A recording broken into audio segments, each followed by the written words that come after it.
I never set out to become an email marketing coach. In fact, it all started with scatter cushions and a whole lot of Googling for me. I asked Chat to interview me. And what came out of this exercise is a story I've never fully shared before.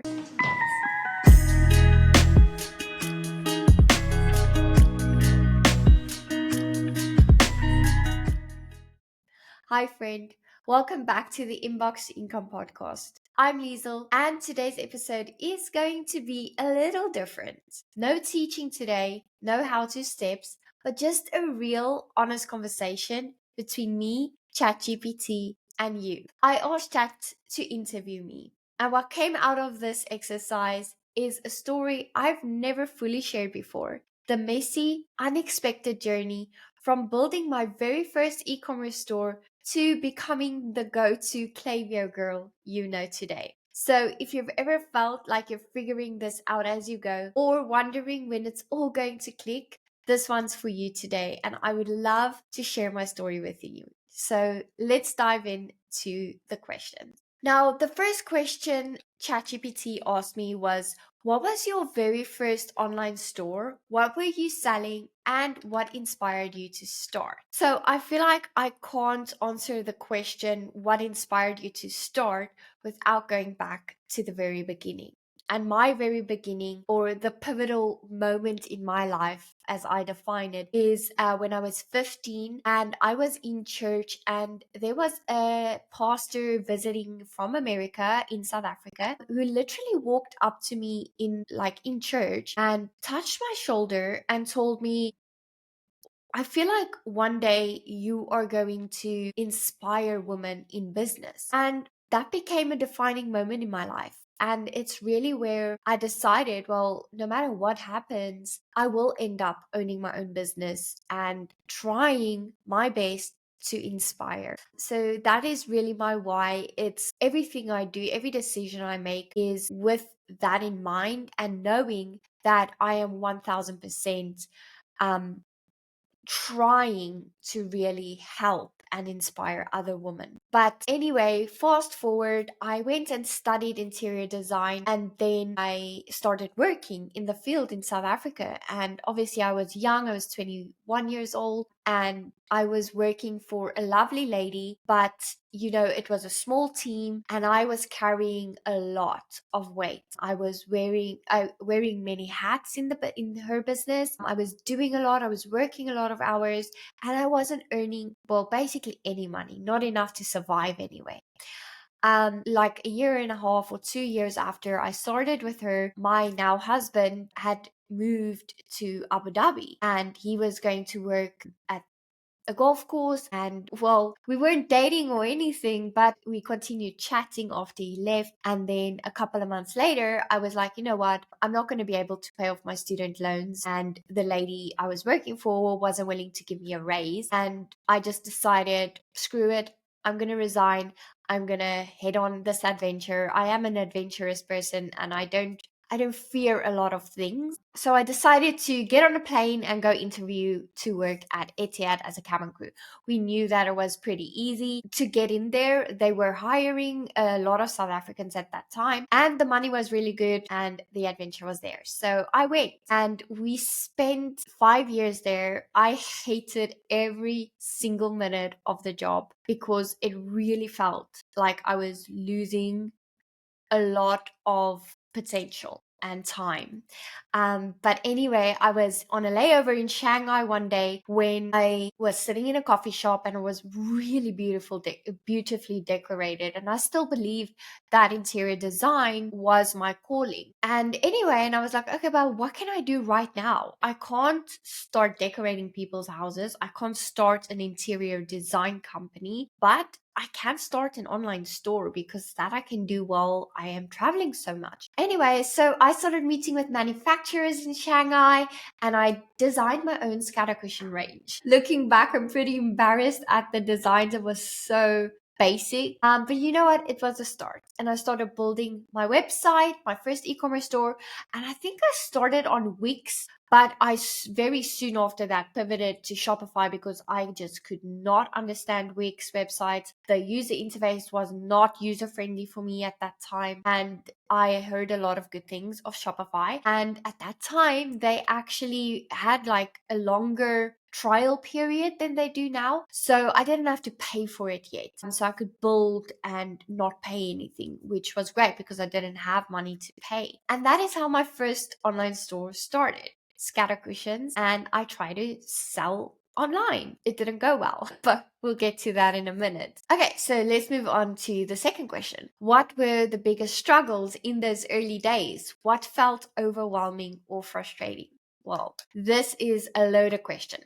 Okay, what felt overwhelming or frustrating? In those early days, I mean, I had no idea that, you know, I've heard this said so many times in our industry that you build the Shopify store and you're really excited to press the launch button and you've got butterflies and you're nervous and you're like, oh my gosh, but that button isn't right, or that link doesn't work, and you freak out about it all, thinking that hundreds of people are gonna flock to your store, just to realize that is only the beginning. And it's actually the easiest part. The funnest part for me is actually designing the website. Anyway, so I was also under the impression like, oh my goodness, now everyone's going to flock to the store. I had no idea what a big part of having an online business marketing was. So anyway, I was struggling for years, trying to make it work, ended up sending my poor parents and my sister to craft shows to just try and offload these boxes of scatter cushions that I just ordered from Shanghai and paid like a fortune to me at that time for. And I was really just trying to make it work. I wanted to get out of Etihad. I wanted to stop working as a cabin crew. I was super desperate for this to work. I never considered getting another job because I just knew I was going to be a business owner, right? So it never even crossed my mind, oh, well, just get another job. No, that was not an option for me. So what felt really overwhelming to me in that beginning stages was the marketing. I had no freaking clue about marketing. I didn't know email marketing was a thing. I'm really embarrassed to say that, but I had no clue. And to be honest, I don't think back then automations and flows and all of that, those things were actually relevant. Like, I might be wrong. But anyway, so I was like on social media every day trying to build my business that way, but that was just taking forever, and it still is. Like, I still feel like social media is this big time sucking pit. I don't know, my attitude towards it is a little bit negative Nancy, but I know it's important, and if you don't have money for ads, then it's the only way you can go, right? So what really felt overwhelming and frustrating is I couldn't figure this out. I was YouTubing and I found tons of like free resources online helping and all of that, but it always led into, pay for the full shebang.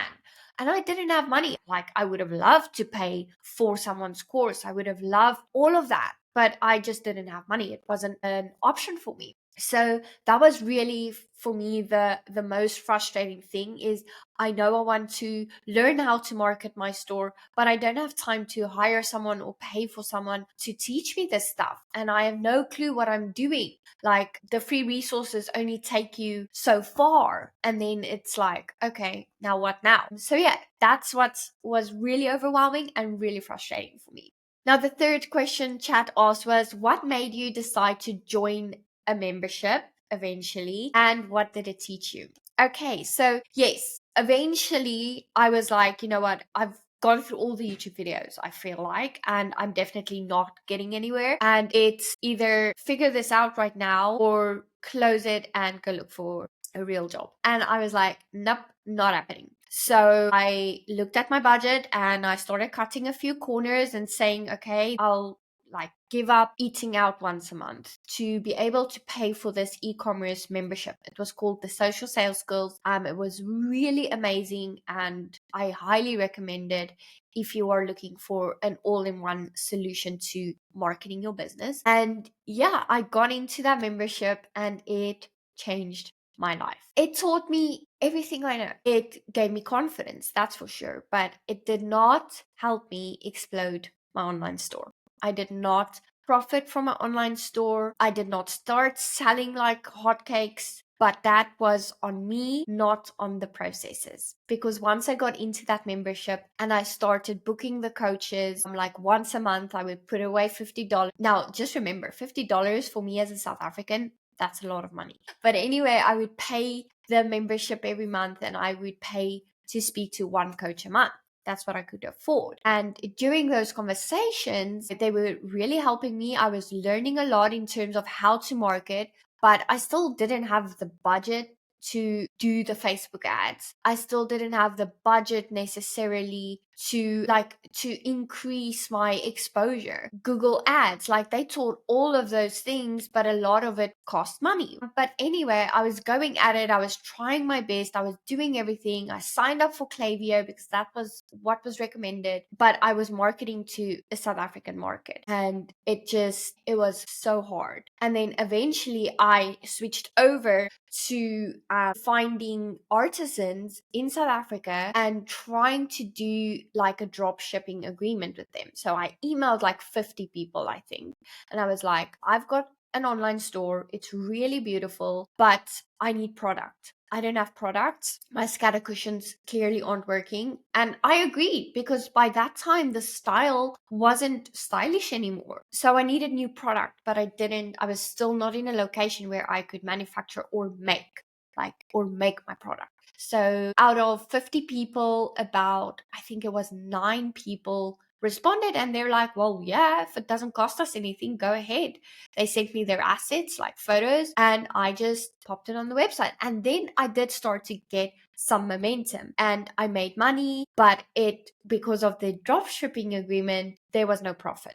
Like I couldn't spike the price more than like 15% on what the artisans were charging me, and that amount didn't even cover like Shopify, Klaviyo, and all of the like Google Workspace, all of the back end costs. So that was hard, and I was doing all the things and it was growing great, but I could not sustain it. And then one of the coaches said, well, you just need a couple more months because you've got momentum now. Like you just need a couple more months. I'm like, yeah, but I'm out of money.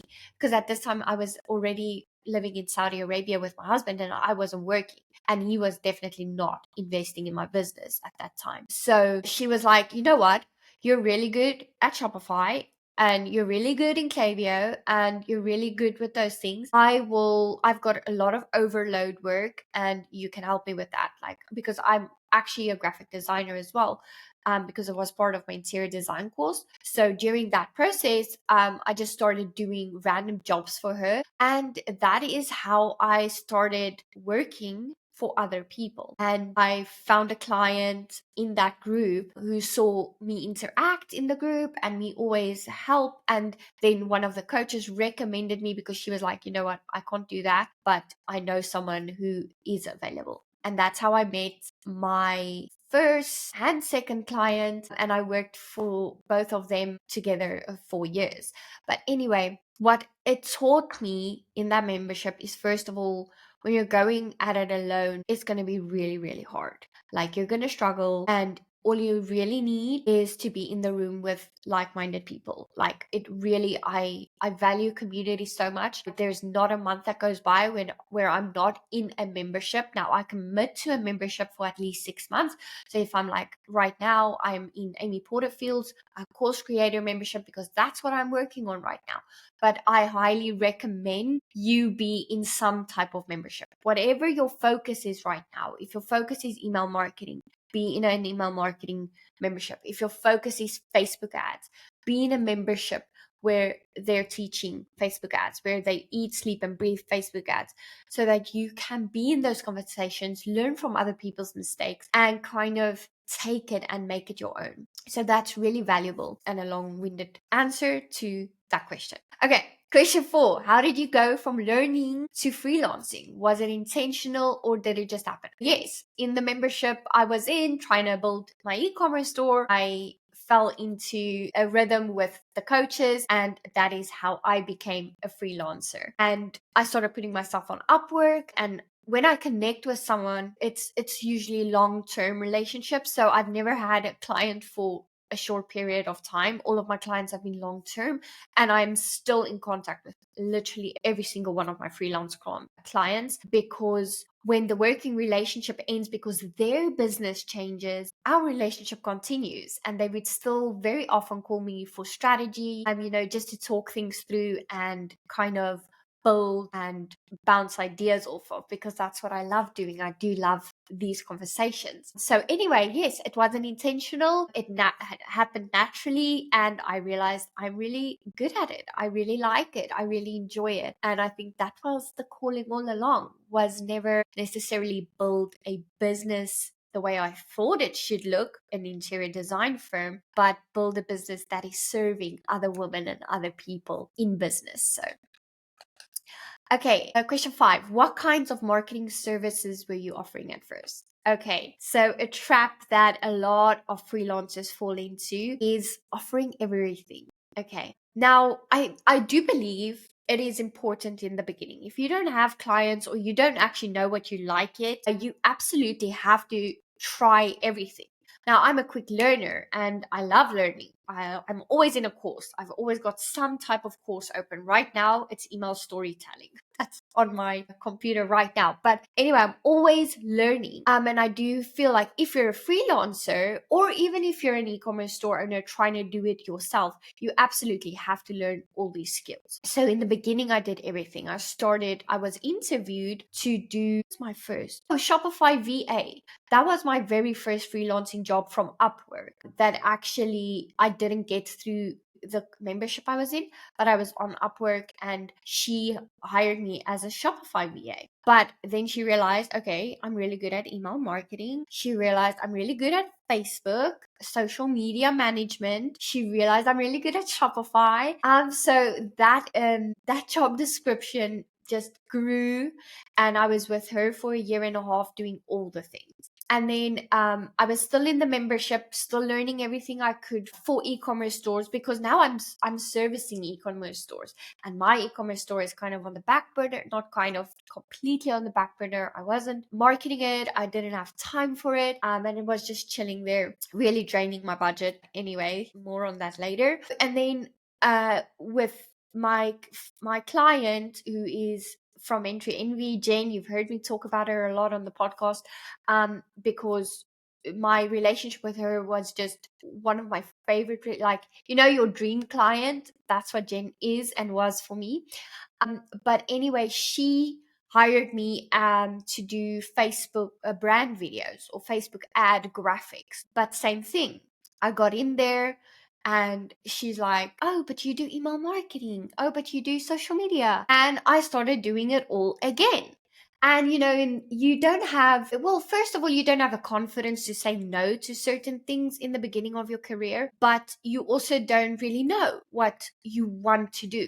And it was only during my last 2 years working with Jen where I realized I really just love doing the email marketing. And what got me there is I was in a course, Amy Porterfield's Digital Course Academy. I joined last year. And the very first lesson is finding your sweet spot. So I was answering all these questions and I was taking a couple of days to decide, where am I going with this? What do I want to do? I'm still working for Jen and I'm doing all of the things, but I'm thinking about, when do I feel drained?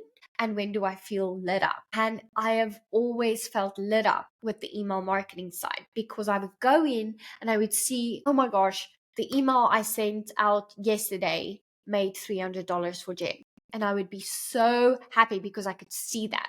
And I would go into social media and I would feel like I'm talking to the walls. Nobody's interacting. I don't see the ROI. I can see traffic going from social media, but like, is it coming from there or is it coming from the paid ads? I don't know.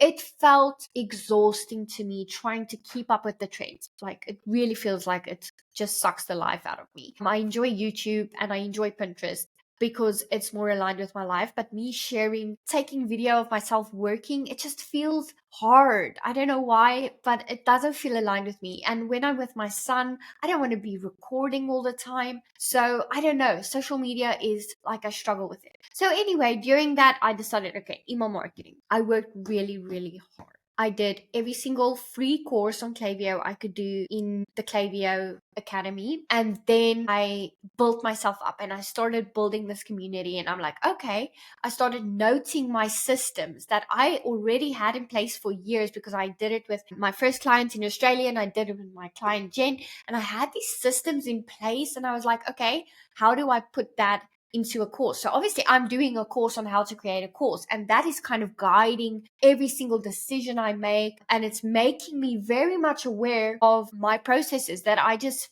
felt like was second nature. And then that is how that grew, and I became really good at systems. I became really good at putting things into action steps and making things really clear and streamlined, not just for myself, but for the team I was working in, knowing that my time with them is going to come to an end sooner or later, because businesses evolve and they grow, and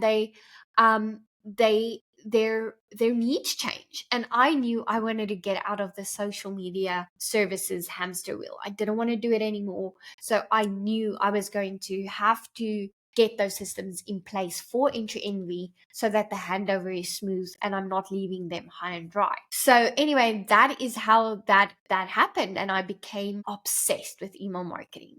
And a couple of months into it, like learning and doing these videos that really scared me in the beginning, I applied to become a Klaviyo partner, and they accepted me based on the things I already built in the back end, like on my website, the blogs I wrote, the videos I recorded, all of that. And then with my vision, I also had to give them my vision, like, this is where I'm going with this. This is why I believe you need to accept me into the Klaviyo partner program.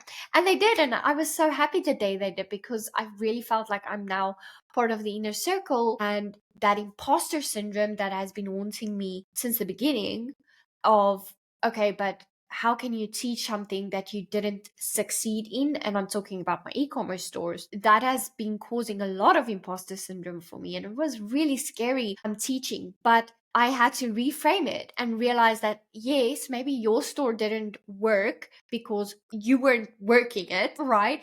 But the clients you have worked with, their stores are working, your systems are working, so you are allowed to teach on that and help other people with your systems. So that is how that happened, and I'm super excited, and I'm not regretting it a day in my life, because everyone always asks you, like in the coaching world, what is the one thing you can talk about for 3 hours and not get tired of? And for me, that is email marketing, because I've seen how life-changing it is. Okay, question 6. When did you first discover Klaviyo? What made it stand out from other tools like ads or social media? And what I'm going to add there is MailChimp. Okay, so when I first discovered Klaviyo, it was during that membership. In that membership, they told you that, like, we highly recommend Klaviyo. It's just robust. It is perfect for e-commerce stores. There is nothing else like it. They were right. But anyway, Klaviyo was expensive. It still is. No, it still feels expensive. But I was in Klaviyo, I was doing the things, and I tried to switch over to MailChimp, and that didn't work out. I did it 4 times. I tried to switch 4 times because MailChimp was so much cheaper than Klaviyo. And every time I would get super annoyed with it, and just like, there's a lot of features missing, a lot. I can't even mention them right now, but there was. And I would go back to Klaviyo and I would have to start again. Eventually I was like, you know what? You love Klaviyo, just stick to it. So anyway, and then other tools like ads. Okay, I did a very expensive course on Facebook ads, and I was part of a membership for social media as well. And I did a course on social media and all of that. But what I loved about email marketing using Klaviyo is that clear return on investment. So you see something is making money.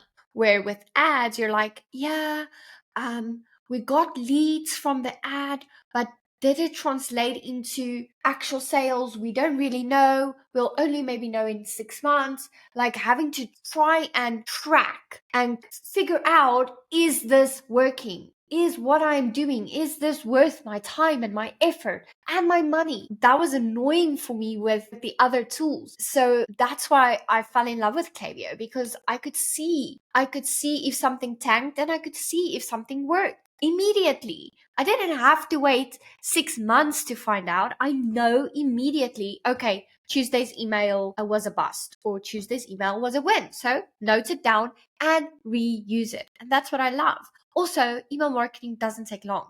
You set up your systems, your flows, they go, they need to be monitored, but you don't change it often. And especially if it's working, then it's like, okay, great, it's working. But your campaigns and that whole flow that I teach, which is my nurture campaigns each week, it takes me a couple of hours a month. It feels easy. I like writing. I like creating graphics for emails, and you can see the return on investment. So you've spent, let's say, 2 to 4 hours creating an email, but it's made you $300. Is it worth it?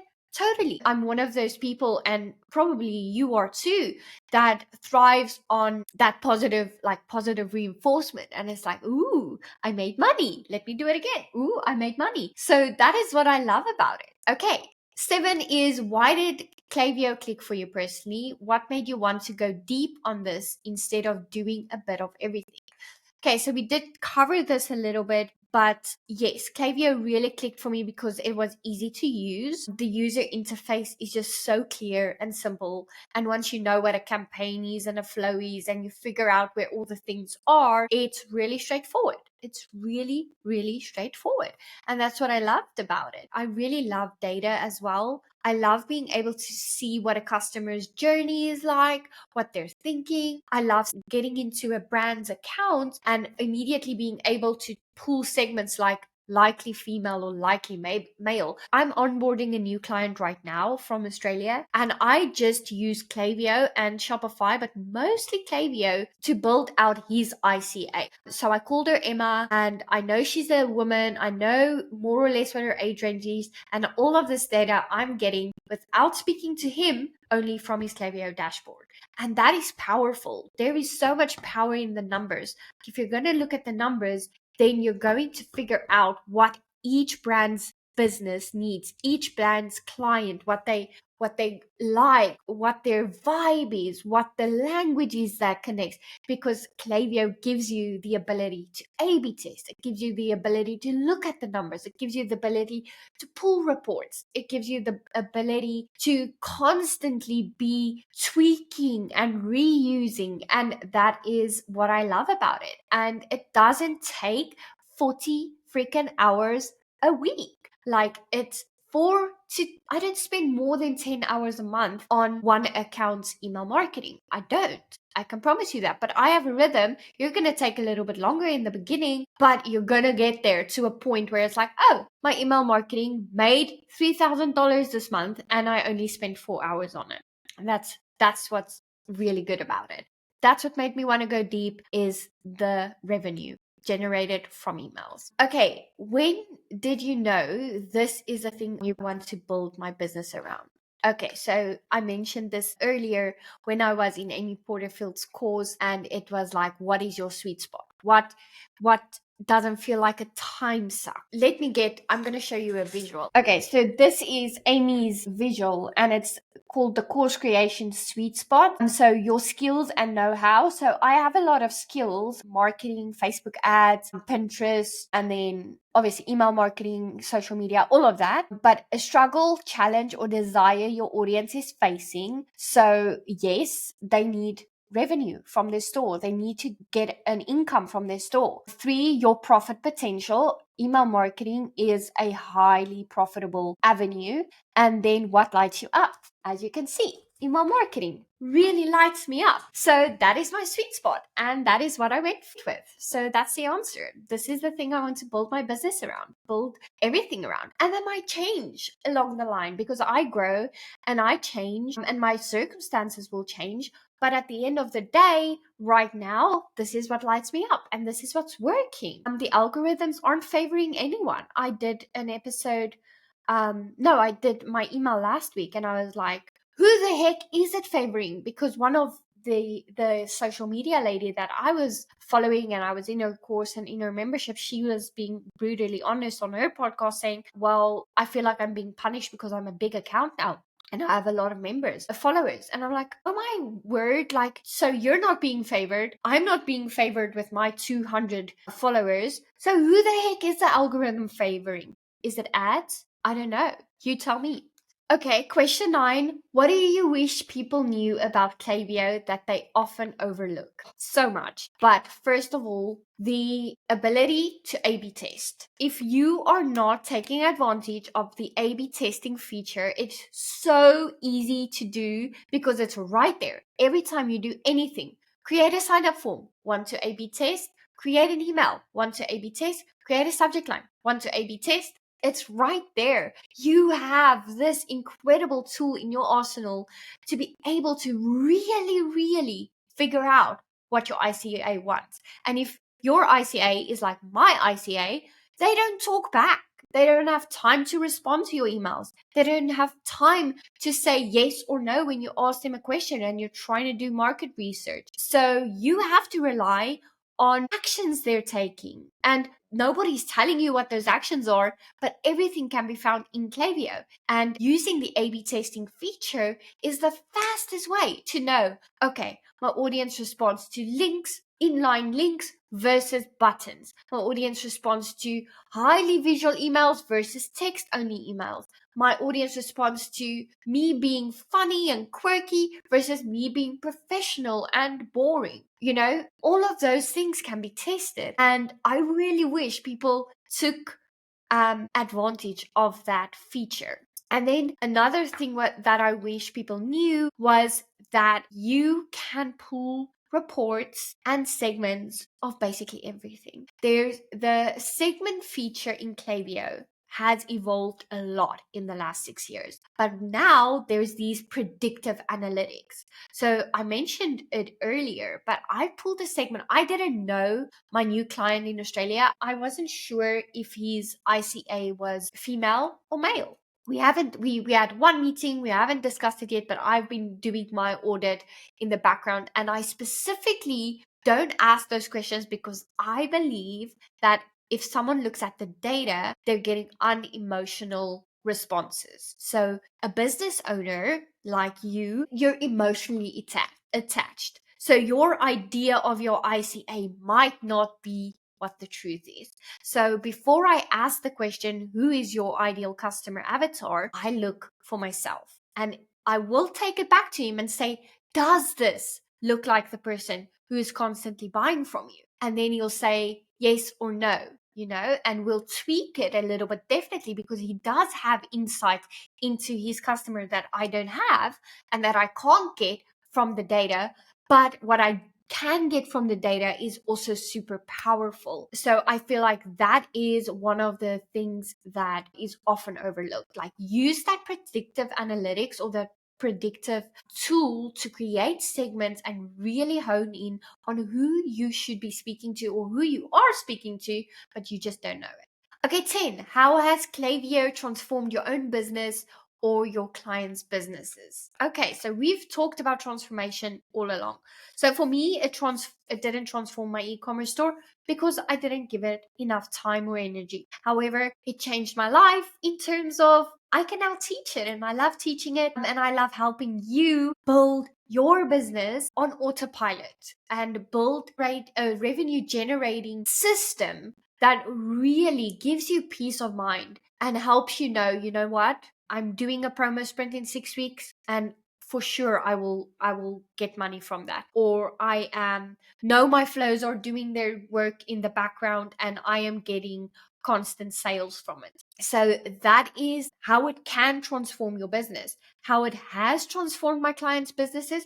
Well, one client is making literally around $8,000 a month just from his flows. Just from his flows. Literally, that is what he's making. Then there's one other client, her campaigns were generating consistently $3,000 a month. Now, that might not seem like a lot, but it is for a business whose monthly revenue is around 10 to 12K.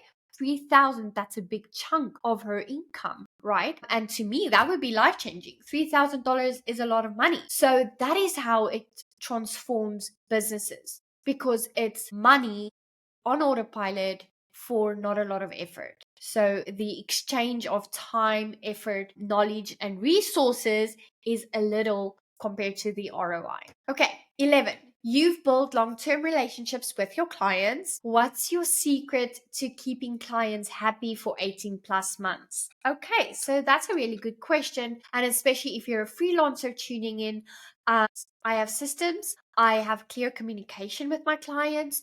They know what to expect from me.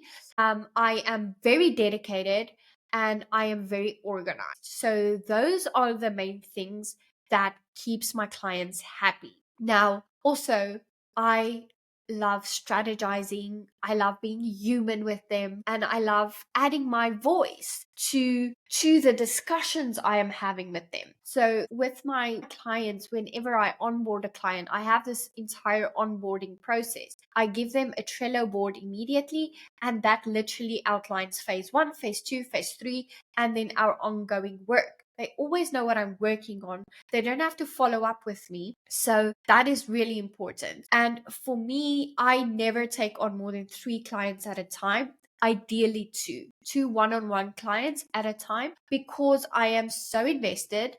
And I will not take quantity over quality because it goes against every fiber in my being. I really am a proud person, and I feel like every freelancer absolutely have to have discipline to be a freelancer. It doesn't sit in everyone's pants because you are in charge of your schedule. So if you decide to sleep in and not do work today, nobody's going to tell you otherwise. Your clients don't know what you're doing, but they expect you to do the work. So integrity and discipline is really important. I'm a South African, and I feel like that is just part of who we are. It's part of our nature, really. So that's how I do it. Clear communication. If I don't get to something, I will be telling them, I'm running late. This is what's happening. But that hardly ever happens because I'm always working in advance. So I'm always 2 weeks ahead of the schedule. So 2 weeks of emails will always be scheduled. 2 weeks of when I was still social media freelancing, a month would be done ahead of time because I just know that life is busy. I have a 4-year-old. School comes out early. He gets sick. I need to go fetch him at 9 a.m. instead of 1 p.m. So, life happens. And that is exactly why I built my own business, so that I can do those things. But if I'm not gonna be ahead of the game with my clients' work, then I'm gonna be stressed when my son is with me or when I have to take an afternoon off to go to the doctor. And I just hate that. So yeah, those are my tips. And then the final question, what would you tell someone right now who's unsure what their thing is or who's thinking about pivoting? Okay, so this question again is mostly for the freelancers out there. But basically, what I would say is if you don't know yet, do everything. Like, if you don't know, just start out trying everything. Join memberships, like I mentioned earlier, join memberships or courses where you can figure out, like, learn it, like, really learn it. It's always going to benefit you no matter what you learn. Like, I did a Pinterest course. I am never going to sell that. Like, I am never going to sell that service. I just love doing it, but I needed to know how so that I can advise my clients. Also, so that I can do it for my own business, because you as a freelancer, the number one thing you need to do is still build your own business.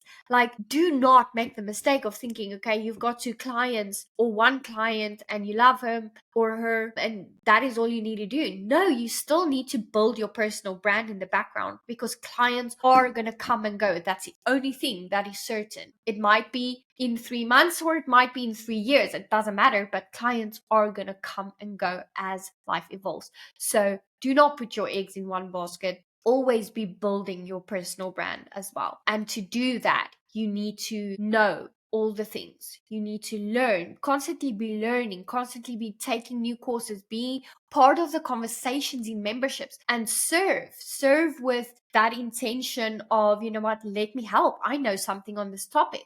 And the more you know, the more you can monetize your knowledge. And that is how you figure out. Like me, email marketing was my thing, but Pinterest could have been my thing, or Facebook ads. The Facebook ads course I was in was the most expensive course I have ever taken. and it was joined with a membership, but it was not my thing. I didn't enjoy it. It was way too stressful for me, like using other people's money and not knowing if we're gonna see the return, you know. So I just decided, well, I'm not going to do that anymore. I'm not going to offer that anymore. But you need to figure out, what are you good at? What lights you up? What feels easy? When you get a message about doing this thing from your client, does it make you feel ugh, or does it make you feel, oh yay, that's what I can do today? Is that always the thing that you want to do first? That is going to be your thing, and that's how you figure it out.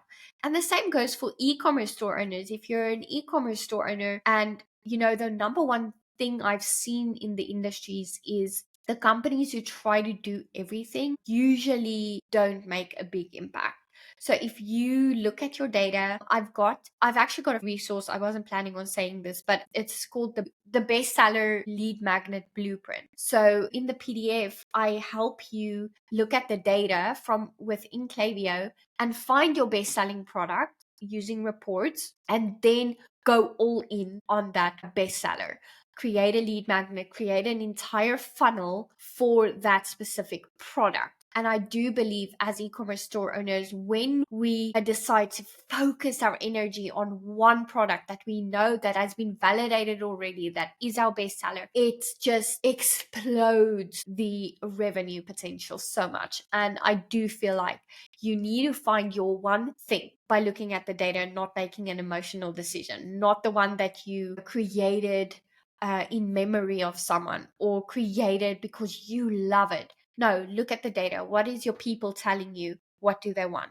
And go all in on that product. You can expand. Don't let go of all the other products, but go all in on that product. Create an entire funnel to kind of build the revenue there. Now, that was slightly off topic, but there you go. Okay, so that's about it for the questions today. If you have any more questions, please pop them in the comments below or reach out to me personally. Liesl@shecommercesimplified.com is my email address, and I'm open to discussion. I love it. So thanks for letting me open up and share a bit of my journey with you today. I hope it helps you feel a little more seen, especially if you're still in the messy middle. It's really hard for me to open up. I'm like, who the hell is going to care?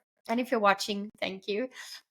And while I've got you, I'm doing a bit of market research, obviously, and I'd really love to know, are you an e-commerce store owner who's just trying to learn the ropes and set up your email automations, your campaigns, and all of that stuff for your shop? Or are you a freelancer who's curious about how I run things behind the scenes, how I onboard my new clients, how I structure my offers, and how I build relationships that last? So I would love to hear from you. Let me know.